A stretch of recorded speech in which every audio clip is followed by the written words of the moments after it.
Bonjour, dans cette vidéo, nous poursuivons la présentation du produit People français B1 B2, cette fois-ci pour vous montrer le référentiel et les exercices qui sont reliés. Il y aura sans doute plusieurs vidéos plus réduites par rapport au premier. Cette première présentation se référera essentiellement au référentiel.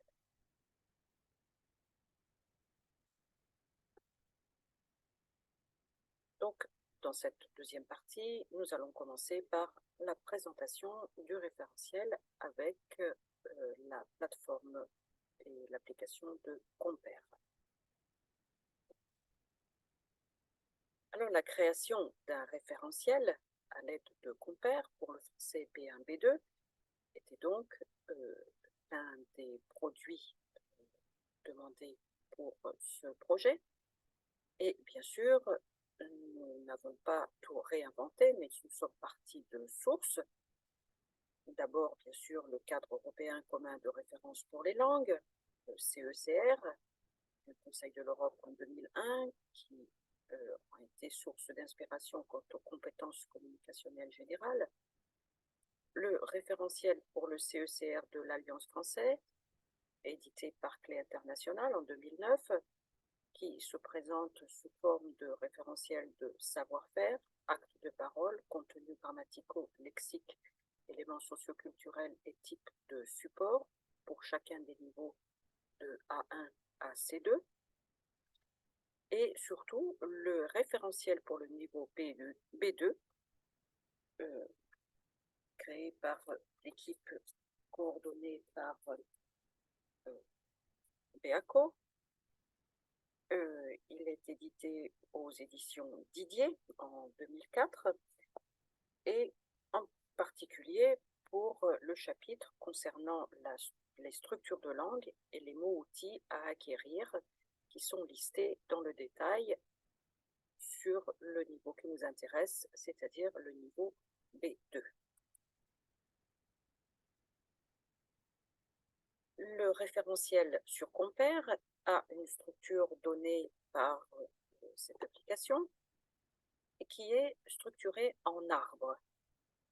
Il part de la compétence qui est décomposée en sous-compétences, elle-même sous-divisée encore en autres sous-compétences qui, à la fin de la ramification, se décline en deux branches. L'une est le savoir ou knowledge, l'autre les savoir-faire, skill, et à chacune de ces sous-compétences se rattachent des ressources qui se présentent sous forme d'exercices, exercices qui sont rédigés à partir de la plateforme Asker. Alors, je vais passer ici directement au site de Compare pour vous montrer la structuration qu'a pris le référentiel B1, B2.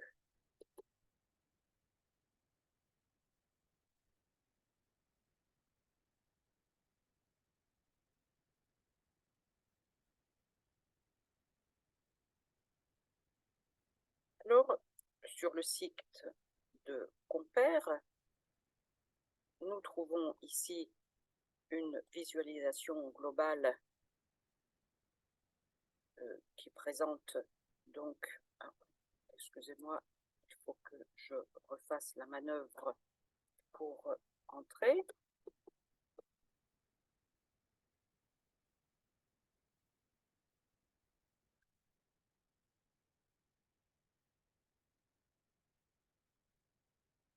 Voilà.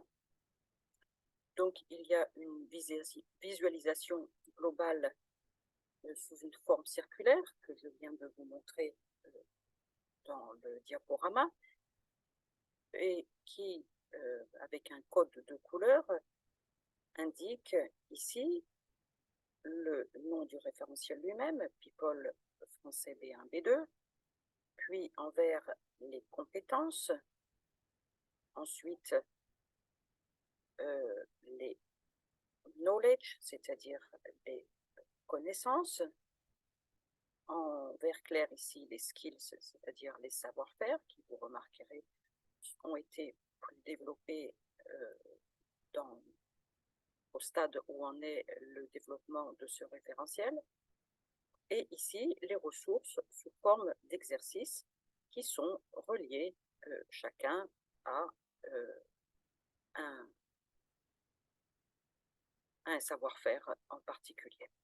Les relations se mettent en évidence lorsque l'on passe sur le nom des exercices ou des compétences. Mais cette représentation, quoique esthétiquement agréable, n'est pas très lisible et nous allons reprendre ici, en agrandissant, cette structure en arbre dont je vous ai parlé avant. Donc ici, il s'agit du référentiel People français B1, B2 qui se distribue sur 3 premières branches. La première étant lire et comprendre des mots. La deuxième étant lire et comprendre des phrases. C'est celle qui est la plus développée. Et la troisième, lire et comprendre des textes, puisque c'est au niveau collectif que ces divisions ont été décidées dans le projet People. Alors, pour ce qui est de lire et comprendre des phrases, qui est donc la branche que nous avons le plus développée, nous voyons qu'elle se divise en 2 sous-compétences. Comprendre les relations anaphoriques dans la phrase complexe et comprendre les relations sémantico-logiques dans la phrase complexe. Ce sont les 2 éléments dont je vous ai parlé dans la première partie, qui ont été choisis pour l'enseignement des instruments permettant au lecteur de construire la cohésion textuelle. Si l'on prend donc la sous-compétence comprendre les relations anaphoriques dans la phrase complexe, nous voyons qu'elle est ensuite divisée en plusieurs sous-compétences de nouveau. La première, comprendre les relations anaphoriques verbales, comprendre les relations anaphoriques pronominales, comprendre les relations anaphoriques associatives, les relations anaphoriques adjectivales, comprendre les relations interphrastiques adverbiales, comprendre les relations anaphoriques pronominales, et ensuite la décomposition va vers les savoir-faire, comme par exemple ici, identifier le référent nominal introduit par un déterminant défini, identifier le référent d'un nom commun reprenant un nom propre, identifier la reprise anaphorique conceptuelle, identifier les relations cataphoriques nominales, identifier les relations entre un synonyme ou hyperonyme et son antécédent, et enfin, nous arrivons au bout de cet embranchement aux exercices qui ont été créés sur Asker. Je vais quitter cette représentation pour revenir sur notre diaporama.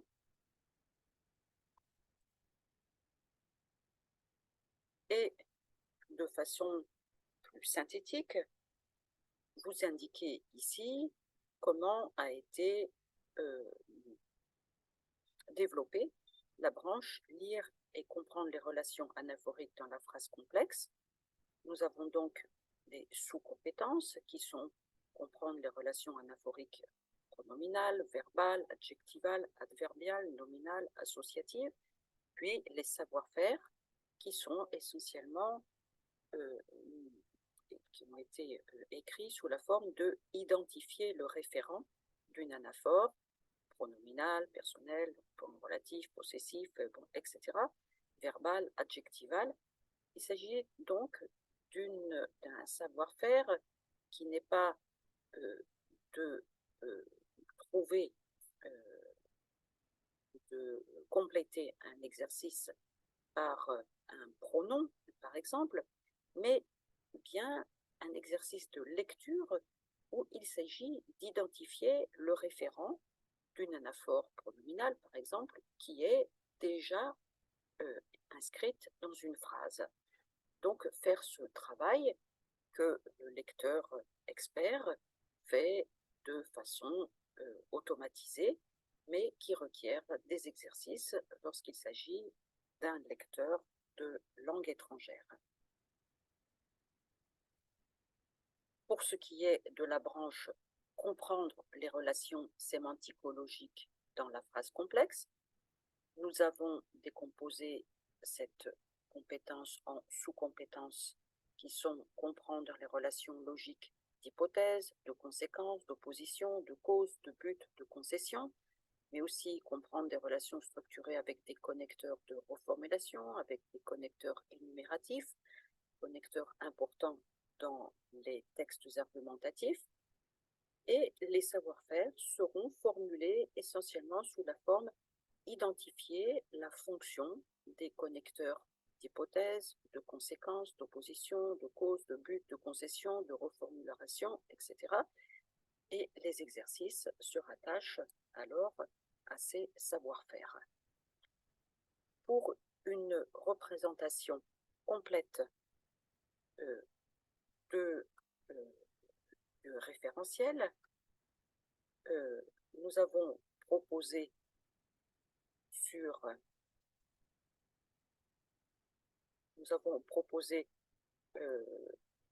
dans, dans le dossier qui est à votre disposition. Excusez-moi, je referme ceci pour revenir à un autre document qui est ce schéma global du référentiel de français B1, B2 qui expose ici donc de façon systématique dans un document la composition avec les trois branches, lire et comprendre des mots, lire et comprendre des phrases, avec les compétences développées en sous-compétences et encore une fois en sous-compétences, jusqu'à ce qu'on arrive au skill, c'est-à-dire savoir-faire, et les noms des exercices qui se réfèrent à chacune de ces branches.